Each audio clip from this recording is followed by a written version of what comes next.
عورت کے منہ میں ڈسچارج ہونا یہ بالکل حرام ہے، ناجائز ہے، گندگی ہے، اسلام میں اس کی قطعاً اجازت نہیں ہے.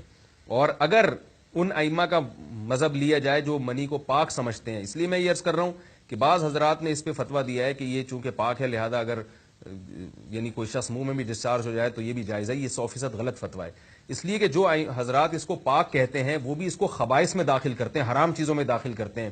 اس کا کھانا یا اس کا منہ میں ڈالنا وہ بھی جائز نہیں کہتے، تو اس لحاظ سے بھی یہ ناجائز ہے اور بہت ساری بیماریوں کا ذریعہ بھی ہے. دوسرا مسئلہ یہ ہے کہ اگر کوئی ڈسچارج نہیں ہوتا اورل سیکس کے ذریعے تو اس کا شرعی حکم کیا ہے؟ تو اس کا حکم یہ ہے کہ یہ انتہائی سخت درجے کا مکروہ ہے، ناپسندیدہ عمل ہے. اور اس کے سخت درجے کے مکروہ اور حرام نہیں ہے لیکن بہت زیادہ ناپسندیدہ اور شریعت کے مزاج کے بالکل خلاف ہے. اور اسلامی کلچر میں اس کا کوئی تصور نہیں تھا.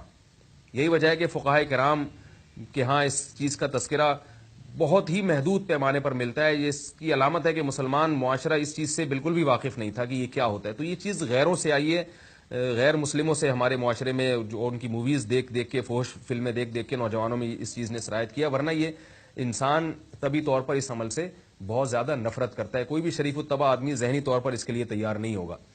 تو میں پھر بھی یہ کہہ رہا ہوں کہ بہرحال علماء اس کو ناجائز اور حرام نہیں سمجھتے، اس لیے کہ میاں بیوی ایک دوسرے سے جس طرح سے چاہیں استمتاع کر سکتے ہیں، لیکن سخت ناپسندیدہ بہرحال ہے اور مکروہ چیز ہے اور اس قابل نہیں ہے کہ اس کی حوصلہ افزائی کی جائے.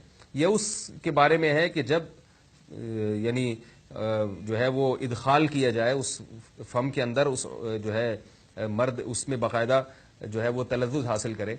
اگر ایسا نہ ہو بلکہ باہر سے استمتاع کیا جائے، جیسے بعض جگہ ایسا ہوتا ہے کہ کیا نام ہے عورت کو اس چیز سے گھن آتی ہے کہ وہ اپنے منہ میں اس گندگی کو لے کر جائے، تو پھر بعض شوہر زوجہ کو مجبور کرتے ہیں کسنگ وغیرہ پر، تو یہ کم درجے کی کراہت ہے.